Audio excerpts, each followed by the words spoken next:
Hey, what's up, everybody? VDL44 coming at you with another video. Eating breakfast, as you can probably tell, as I wipe my mouth. But got about 15 minutes to talk before my fantasy football draft is scheduled. You guys know I've been doing that for the last couple of days. What's up with Miles Bridges of the Charlotte Hornets? I heard a rumor that he might be signing something big with them, but it hasn't been done yet.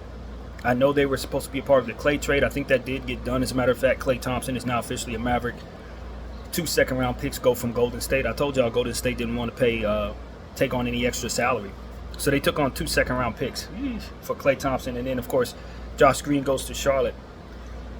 So my question is, you picked up the young fella who's probably a project, so I don't think he's going to be stepping in the way of Miles Bridges' minutes or anything like that. Whatever his name was, I can't think of it at the moment, but the rookie they got with the 6th overall pick from France, Tulum, they picked him up. He could potentially be Miles Bridges' replacement in the long term, but this year, I don't believe that kid is ready. You got Grant Williams, who played for the Dallas Mavericks. You still have Brandon Miller, who I can argue is a 3, but probably is going to play the 2 this upcoming year. I don't have their entire depth chart in my mind, but the point is, you can still play Miles Bridges, but do you want to pay him an absorbent amount of money like you intended to many years ago before the situation went left? If not, is he going to test the market? The one thing about Miles Bridges is, because of the circumstances, in my opinion, this is just my opinion, I don't think he's been really too excited about leaving organizations. I don't think he really wants to leave Charlotte because, sort of like when certain guys get in trouble, it's like they got to reacclimate themselves in the new locker rooms and new situations. They don't know how they're going to be taken to. That's just my vibe about how Miles Bridges views his circumstances. We have a good thing going on in Charlotte in regards to them willing to pay him, and they know him, so it's easier, I think.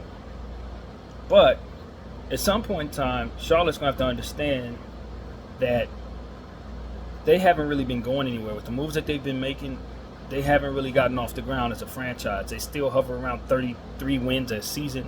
They can't seem to get out of that space. And, they are a rebuilding team, and he is a player that's entering prime years. I don't know that he nor Grant Williams should probably be on that timeline. So that's my thing. LaMelo Ball, if he could stay healthy, maybe he can make a big jump, finally start becoming a star, but he's hovering around a guy who is injury prone as a reputation. So it's kind of like they got him on an absorbent amount. Can he actually get them to the playoffs? I think Brandon Miller is definitely a star level player. They're going to have to pay him someday a lot of money. So does it make sense to invest a hefty amount into Miles Bridges? Or wouldn't it make more sense to do a sign and trade and move him somewhere else that has a timeline that fits him a little better? So that's the question. I'm wondering what's going on with Miles Bridges, because he's just kind of stuck in Charlotte. And like I said, sometimes people, when they have certain reputations or things go down that aren't positive, they don't really want to leave where they're at if that organization is respectful of the fact that they're changing as a person or whatever the case may be. But I just don't think that's a winning organization, and I do think Miles Bridges could potentially be a help to a winning situation. I think of my Los Angeles Lakers. I think of the Denver Nuggets.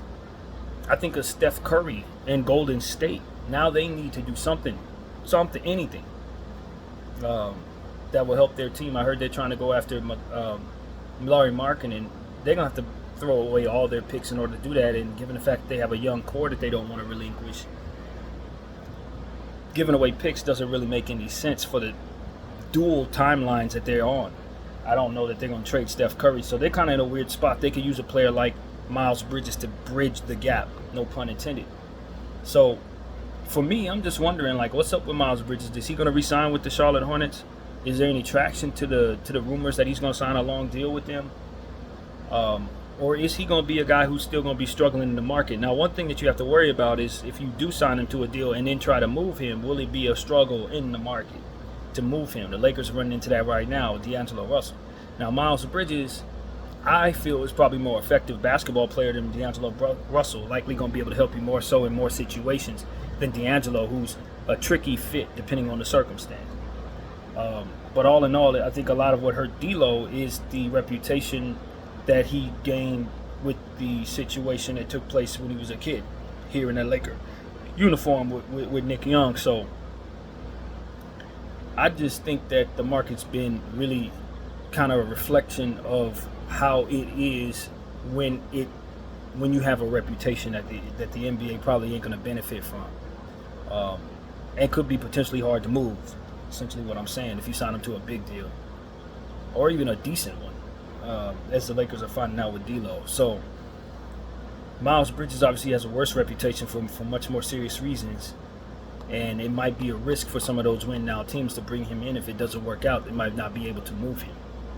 So I don't know, man. It's tricky, but I really do wonder what's up with that particular player's free agency situation, because I think he can help a lot of teams. The Milwaukee Bucks, another team that could use what he does. Some of these win now teams literally need his piece, and I think a lot of fans, because he's been stuck in Charlotte on a bad team, don't actually know that he's a really nice player to have for really any situation. He has great size. He plays both sides of the ball. He's developed really nicely over the years, and if he didn't have that snag that he was having right before that, he was playing fantastic basketball before that situation happened. He was having a season that was all-star worthy, locking people down the defensive end and being very efficient on the offensive end, scoring the ball. So for me, an uber athlete, obviously one of the best athletes on the planet, I don't see too many situations that he doesn't fit in, and I see a lot of teams that could use his services.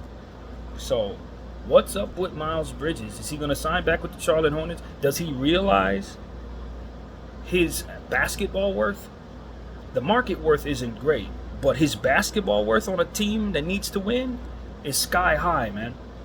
I think I can think of probably 12, 13 teams that are going to be better because of his presence while he's sitting there in Charlotte, not really playing for nothing. So that's an important free agent. If people talk about DeMar DeRozan and certain other players, Miles Bridges could potentially have a better season than those dudes. If he's healthy and he plays like he's capable of playing, he could be more effective than some of these bigger names that are signing for bigger money, especially since he's a two-way talent. So as a Laker fan, I'd like to be at peace, in regards to if he's going to sign with Charlotte, just get it over with. Because while he's still out there, I kind of think he's probably the better fit for me than DeMar DeRozan, given the fact that DeMar DeRozan doesn't stretch the floor, and he does. He's younger. He plays defense. DeMar's not really a defender. DeMar's going to cost more. So it's like, for me, I don't know that the Lakers want to bring in anybody like that. Given the fact that we have had issues in the market with certain things, we do have somewhat of a circus. You don't know if a guy's going to do well in this situation. Probably ain't best to bring a guy who's not overly balanced to a situation like ours. But for a basketball team that needs two-way players, he should probably be the guy that we want. He should probably be the guy that we're going after right now.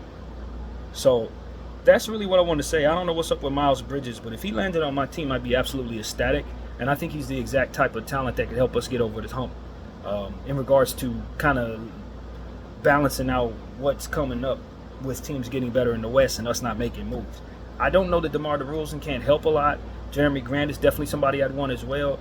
DeMar DeRozan, I think, would probably be better coming off the bench, not playing with LeBron James too much, being our sixth man, which is something I don't know that he want to do. Plus, a sign and trade is what's being rumored. I'm not so comfortable giving up assets for him when I know the fit is kind of tricky. I don't want him to be in a situation where he comes here and then it's dropping in production because we can't use him with our starting lineup without it being clunky. So that's the concern with DeRozan, plus his age. He's about 34, 35 years old. He's getting up there now, so he should be falling off a cliff in terms of his production any minute. I'm hesitant. I didn't realize he was that old when I was saying, yo, let's go get DeMar. I thought he was a little younger than that. I thought he was like 31, 32. He's older than that. So, these are things that I'm thinking about. It's like the Jeremy Grant thing I'm on board with. If we can make a trade for Jeremy Grant, I think that's great, but I don't know that might be possible right now. It seems like the Lakers are trying to do a 3-team deal with the Brooklyn Nets, from what I understand, and the Chicago Bulls that are landing him DeMar DeRozan. Depending on what we give up will determine how much I'm happy about that. Depending on what we get back, obviously. I hear Cam Johnson is somebody the Lakers want a lot. I think he'll help a lot. But just from a strictly basketball standpoint, Miles Bridges should be coveted probably more than most of those guys, with the exception of maybe Grant and Johnson. But I think Miles Bridges is probably going to be more effective going forward over the next 3 years than some of those dudes. So I could be wrong, but I think a contender should really go after that player and not let him continue to just sit in Charlotte rotting away, which is what he's been doing his entire career. So that's pretty much what I got to say, man. My name is BDF44. I thank you all for watching.